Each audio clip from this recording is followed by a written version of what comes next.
One of the most elusive serial killers, the Zodiac is believed to be responsible for numerous murders throughout the San Francisco Bay Area from 1968 until 1970. The Zodiac Killer, he attacked courting couples at isolated areas, binding then stabbing or ambushing the victims and shooting them dead, leaving few survivors who could offer a description of a killer who enjoyed communicating with police and the press in order to gain recognition for his nefarious crimes. Zodiac sent many letters and complex ciphers to the authorities, daring the authorities to crack his codes and discover his unclaimed victims. By 1974, the Zodiac had claimed 37 victims, but less murders were actually attributed to the killer, despite several earlier crimes dating back to 1963, which appeared strikingly similar to his modus operandi. Eventually, the communication stopped and it was believed the Zodiac had either died or was incarcerated, and despite hundreds of potential suspects, his crimes have so far remained unsolved. Several years before anyone would hear of the Zodiac and his crimes, the murder of a young woman went unsolved in Riverside on Sunday, October 30, 1966. 18-year-old Sherry Jo Bates was brutally murdered near the parking lot of the Riverside City College's library just before Halloween. She had been slashed with a knife across her chest area 3 times, once on her back and 7 times across her throat, which had been cut so deep she was nearly decapitated. The killer had managed to lure Bates by disabling her lime green Volkswagen and then waited for her to return to her car. Almost a month later, the murderer apparently made contact with police. On November 29, 1966, 2 carbon copies of an anonymous letter were sent to the Riverside Enterprise and the Riverside Police claiming responsibility for death of Sherry Jo Bates. The letters sent on April 30, 1967 to the Riverside Press and Police Department contained a curious symbol, which appeared to resemble the letter Z, that began with a strange squiggle much like the number 3. The envelopes were mailed with excessive postage, similar to the later letters sent by the Zodiac. Is it possible that Sherry Jo Bates was the Zodiac's first victim? The case of the Zodiac Killer began on December 20, 1968, when 17-year-old David Faraday picked up and his girlfriend, 16-year-old Betty Lou Jensen, from her home, telling her parents they were going to a Christmas concert. Instead, he drove them to a lover's lane near Lake Herman Road, where they arrived at around 10:40 p.m.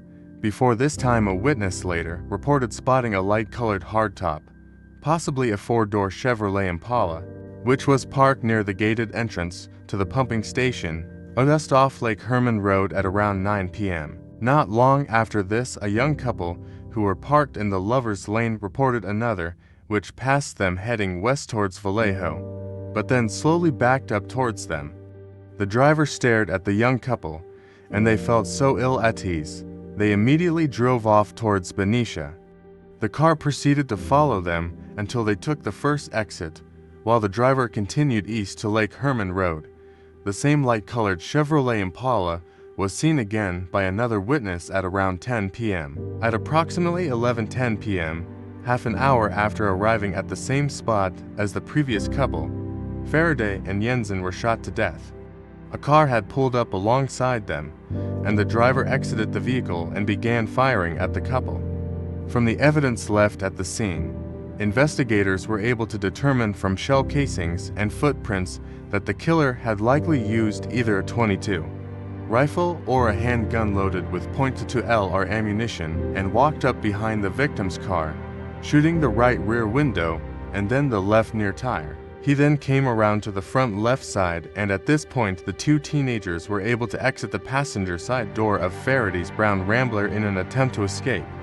It's believed Faraday was killed by a single shot to the head, while he was standing by the right rear wheel after scrambling out of the car, and although she managed to get out of the car alive.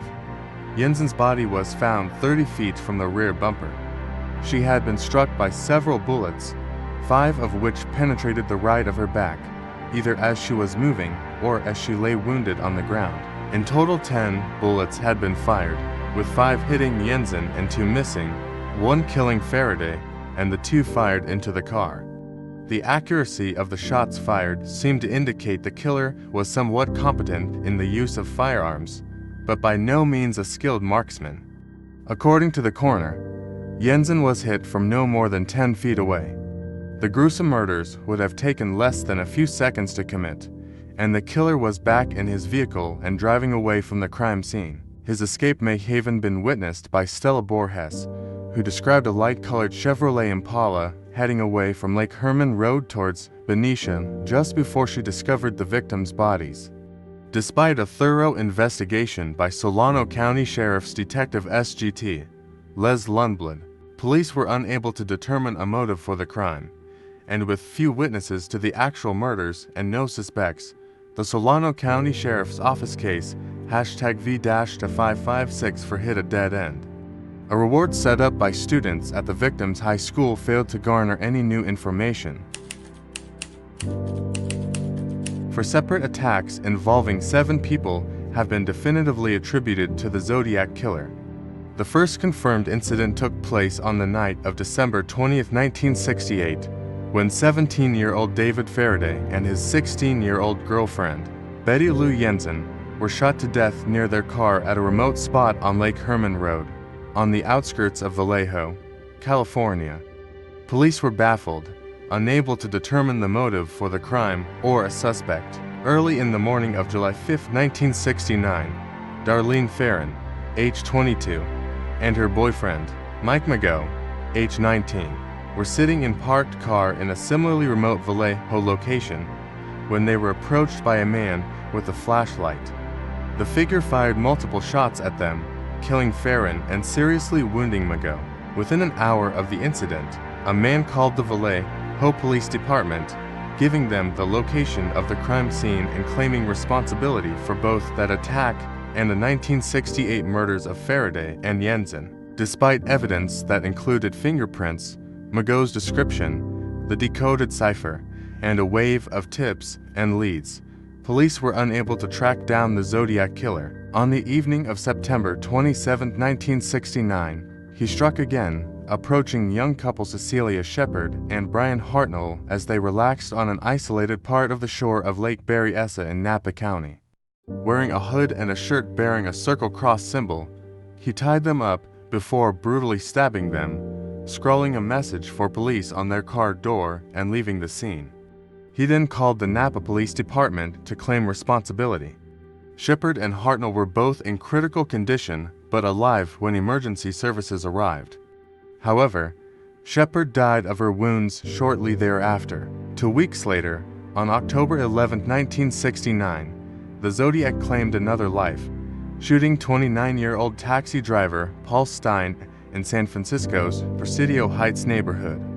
As the murder didn't seem to fit the Zodiac's pattern, it was initially deemed a robbery until the San Francisco Chronicle received a letter claiming the crime. At least 5 other murders have been tentatively linked to the Zodiac Killer, including the 1963 shooting of Robert Domingos and Linda Edwards near Santa Barbara, California, and the 1966 stabbing death of college student Sherry Jo Bates in Riverside, California, with descriptions from witnesses who had seen a man leaving the scene of Paul Stein's 1969 murder.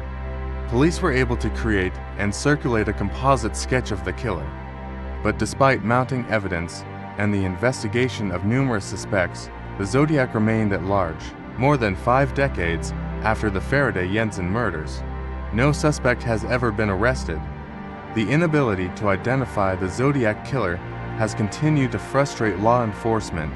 On August 1, 1969, the San Francisco Examiner, San Francisco Chronicle, and Vallejo Times-Herald each received an identical handwritten letter in an envelope without a return address. Beginning, "Dear Editor, I am the killer of the 2 teenagers last Christmas at Lake Herman." The letters contained details from the Zodiac Killer's murders that only the perpetrator could have known. The killer went on to threaten further attacks if the letters weren't printed on the front page of the papers. Each letter closed with a symbol consisting of a circle with a cross through it, in what would come to be known as the Zodiac Killer's symbol. The letters were also each accompanied by one part of a three-part cipher that he claimed contained his identity. While Bay Area police departments, with the support of the FBI, worked feverishly to track down the killer, another letter soon arrived at the San Francisco Examiner. Beginning, "Dear Editor, this is the Zodiac speaking." It also described the murders in detail and taunted police for not having been able to crack his code or catch him. Several days later, high school teacher Donald Hardin and his wife, Betty, were able to solve the cipher. "I like killing people because it is so much fun," it read. "It is more fun than killing wild game in the forest because man is the most dangerous animal of all." 3 days after the fourth known Zodiac killing, the 1969 murder of taxi driver Paul Stine, the San Francisco Chronicle received a letter claiming the crime. Written in the same erratic print as the Zodiac's previous letters, it gave the details of Stine's murder and was accompanied by a bloody scrap of Stine's shirt. At the end of the letter, the killer mused that he would next shoot out the tire of a school bus and pick off the kiddies as they come bouncing out. The Zodiac Killer continued his taunting correspondence with Bay Area papers, in which he included more ciphers, claimed to have committed several more murders, and mocked the police for their inability to catch him. In 1974, the letters stopped, though the investigation continues to this day. The mystery surrounding the Zodiac case also continues to fascinate the public and has inspired more than its fair share of theories regarding the killer's identity, ranging from plausible to absurd. These include the claims that he was Unabomber Ted Kaczynski, or convicted murderer Charles Manson, or that he eventually moved to Scotland and committed more murders there before finding happiness and giving up his wicked ways.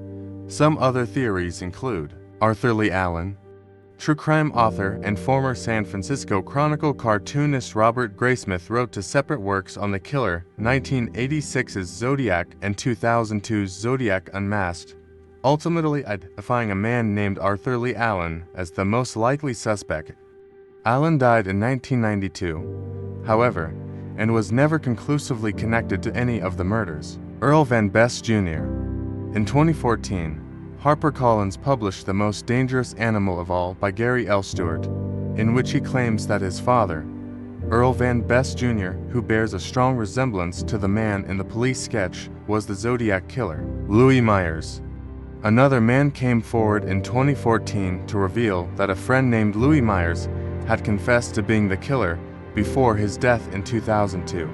Certain events in Myers' history matched up with those connected to the Zodiac, but as with Allen and Van Best, there was no conclusive proof. Multiple Killers, a 2023 Peacock docuseries myth of the Zodiac Killer posits the murders were carried out by multiple people.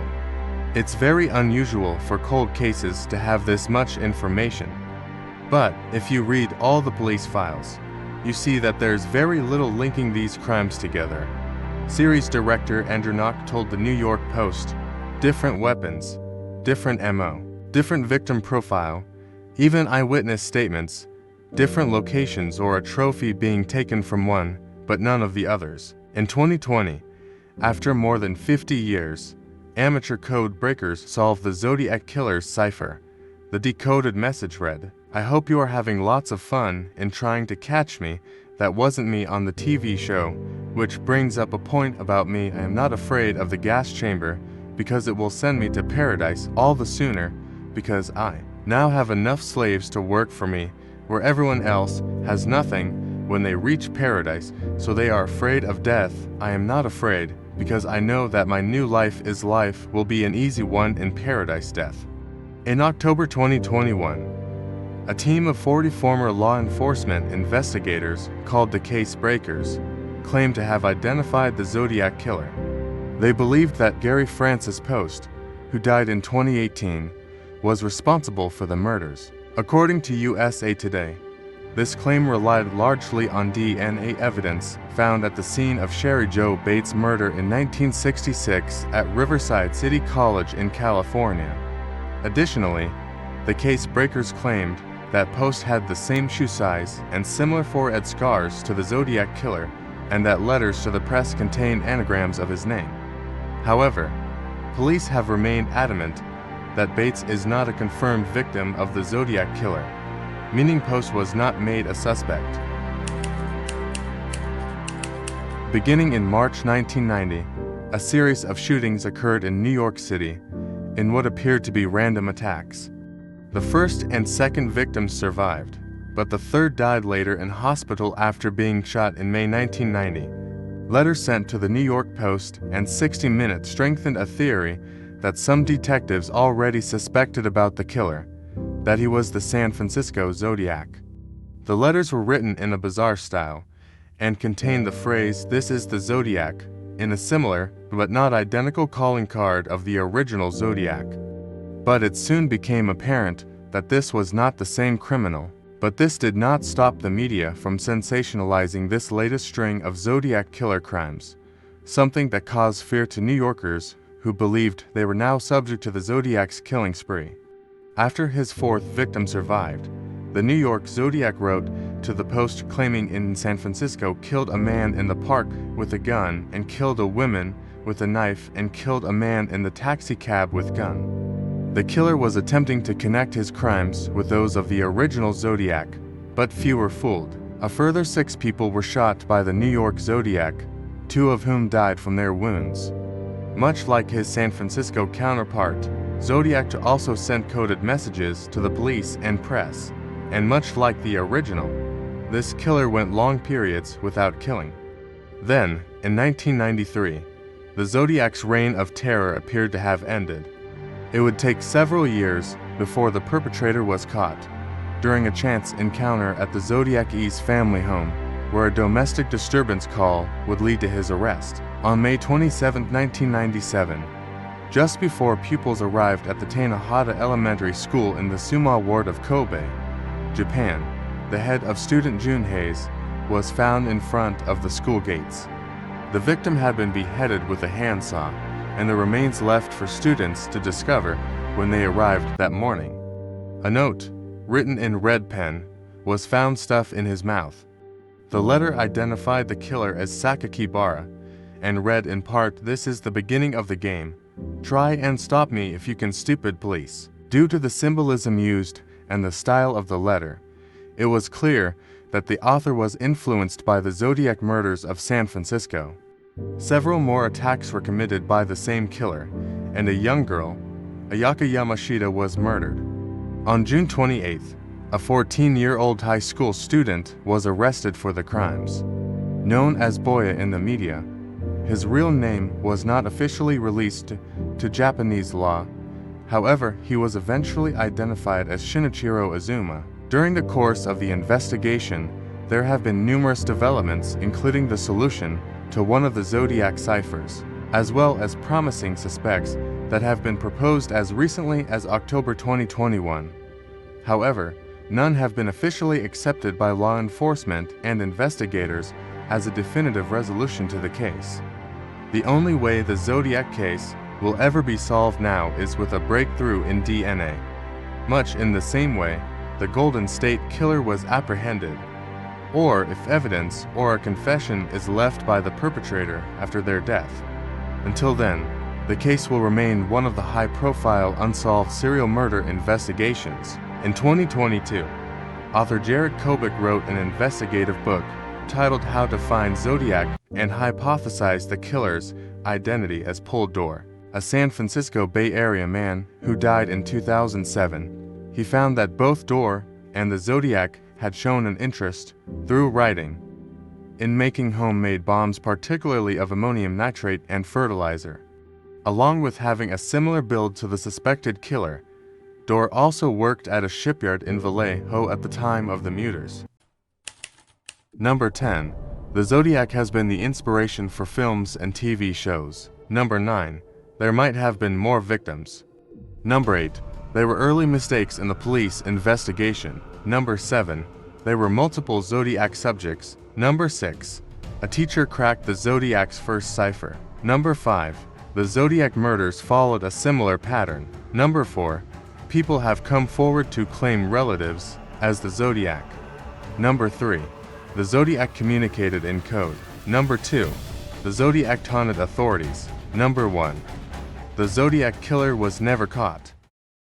Even in the darkest of times, we must hold on to the belief that light will prevail. The deeds of the Zodiac Killer remind us of the importance of vigilance and the pursuit of justice.